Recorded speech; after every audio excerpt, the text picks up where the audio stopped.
Marhay na hapon mga katiwala, ini ang Baratang Simbahan Plus. An oras alas 2:35 nin pagkahapon, aldaw tangunian, Lunes, Hunyo 23, 2025.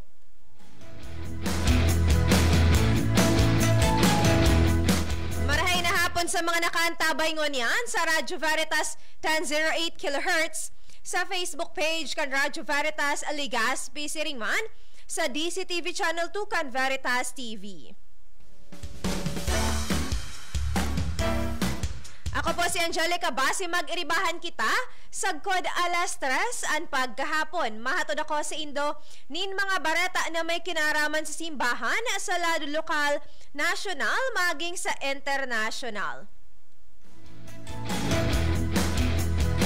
Sa mga igwang kahapotan, pwede ka mong mag-message sa mga numero na 0998-261-2497 as in 0915-353-4732.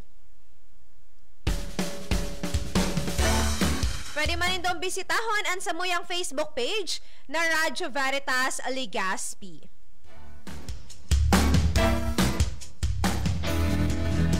Daita na po pagpahalayon o yan ang headlines kan mga barata. Father Evan Villanueva sa liwat na ilihir bilang Provincial Superior of the Camilian Philippine Province. Simbahan, pigsadol na alion ang pangangapital sa mga industriyang nakakaraot sa kapalibutan.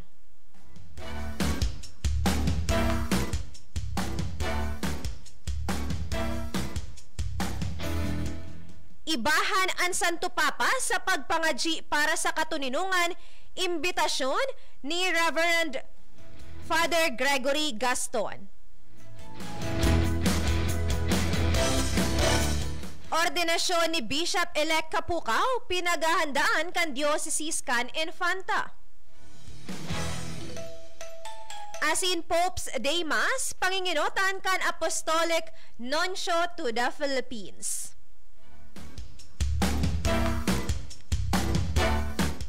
Padagos kita sa detalyes kan mga barata.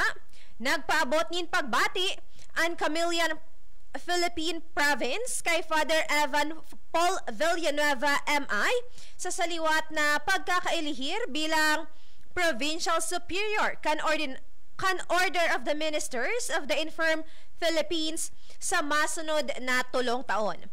Kasunod ini kan opisyal na surat hali kay Camilian Superior General Father Pedro Celso Tramontin na saliwat nagbugta kay Father Villanueva tanganing pamayuhan ang mga pading Kamiliano sa nasyon sa taon 2025 sundo 2028.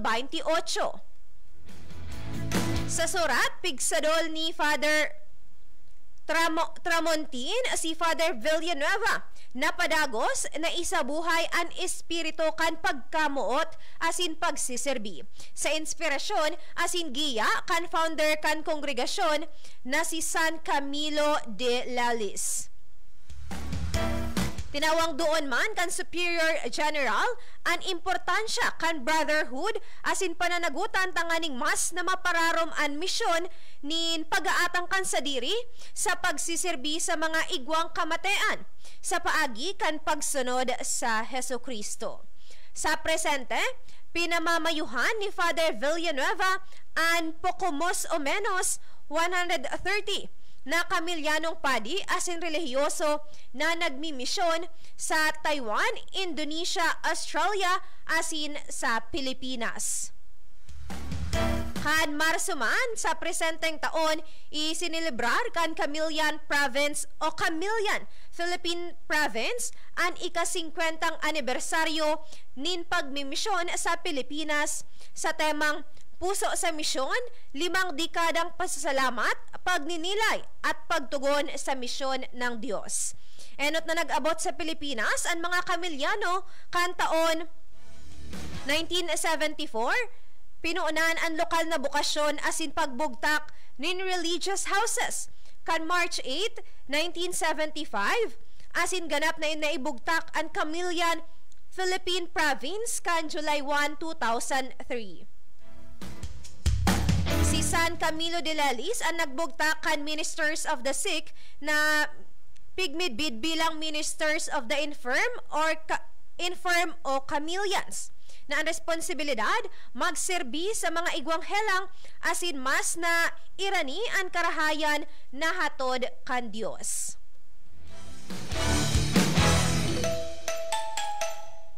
Sa iba pang bareta, pigsadol ni Caritas Philippines President Kidapawan Bishop Jose Colin Bagaforo ang mga finance trustees kan simbahan na saliwat hilingon ang mga pangangapital kaini tanganing masigurado na dai-ini nakikinabang hali sa mga industriyang nakakaraot sa tawo asin sa kapalibutan. Tinaawang doon ni Bishop Bagaforo na dapat magsairarom sa mga tukdo ni Kristo ang mga pamumuhunan kan simbahan. Ginibo ni Bishop Bagaforo ang pangapudan sa iyang paghurup-hurup sa 24th Archdiocesan Financial Administrators of the Philippines Convention kan Hunyo 19 sa Santo Niño de Bula Parish sa General Santos City. Magigirumduman sa mga pastoral statement kan Catholic Bishops Conference of the Philippines o CBCP kan taon 2019 asin 2025 nangangapudan ang mga obispo sa gabos na institusyong katoliko kaiba ang mga dioceses, eskwelahan asin kongregasyon na mag-iwas sa pangangapital sa mga mapandestrosong industriya arog kan coal asin fossil fuels, pagmimina asin iligal na pagtutroso. Sigon kay Bishop Bagaforo, ang divestment da isarong padalos-dalos na pagbawi nin pondo, kundi isarong moral na paninindugan. Bilang halimbawa, kanegatibong epekto, pigsabi man ni Bishop Bagaforo ang mga kaso kan sa piritan na pagpapahali sa mga katutubo sa saindang mga lugar sa daga kan mga ninuno sa Sierra Madre an epekto man sa mga parasira asin komunidad na nararaot kan pagmimina sa Mindanao. Sa ibong kaini, pigmidbid kan obispo ang importanteng responsibilidad man kan mga katiwala bilang mga tagapag-ataman nin paglaom asin tagapagbusol nin hostisya. Hagyat ni Bishop Bagaforo sa mga tagapamayo na maging totoo sa responsibilidad na ipinagkatiwala kan simbahan asin isabuhay ang pagtubod sa kada lakdang, lalo na sa paggamit nin pondo para sa kamugtakan kan mga maspang nangangaipo.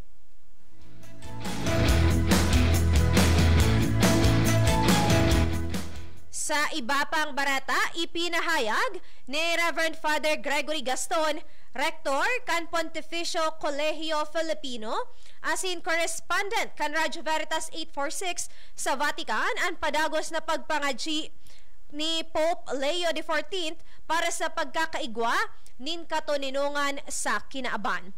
Sigon sa padi, importante ang pakikisumaro kan gabos sa pagpangadji kan Santo Papa para sa katoninungan asin kaayusan kan kinaaban. Paghiheras ni Father Gaston padagos ang pakikipagkoordinar kan Santo Papa sa mga lider asin opisyal kan man iba-ibang nasyon tanganing maaraman ang kamugtakan kan namamanwaan lalo na sa mga nasyon na igwang gyera. Paliwanag kan padi padagos man nangangapudan si Pope Leo XIV sa kada saro tanganing magtabang sa kapwa na makapagtao nin paglaom sa buhay bilang agihan man kan pagmakulog, pagkamuot, grasya asin paglaom kan Dios sa namamanwaan. Tinawang doon kan padi, dapat na maintindihan kan gabos na ang kada Katoliko igwang responsibilidad na maging katabang kan Dios sa paghiheras nin paglaom lalo na sa mga nangangaipo, asin sa mga nakaka-eksperyensya nin man iba-ibang problema sa buhay.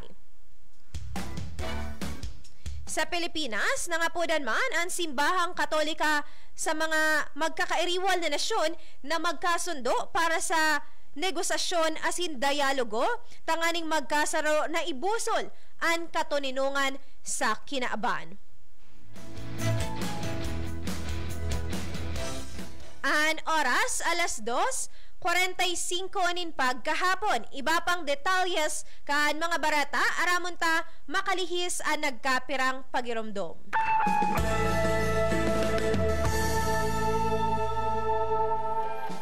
Experience high-speed internet with DCTV's Fiber Home. High-speed fiber optic broadband connectivity. Share, post, upload, and download faster. DCTV Fiber Home.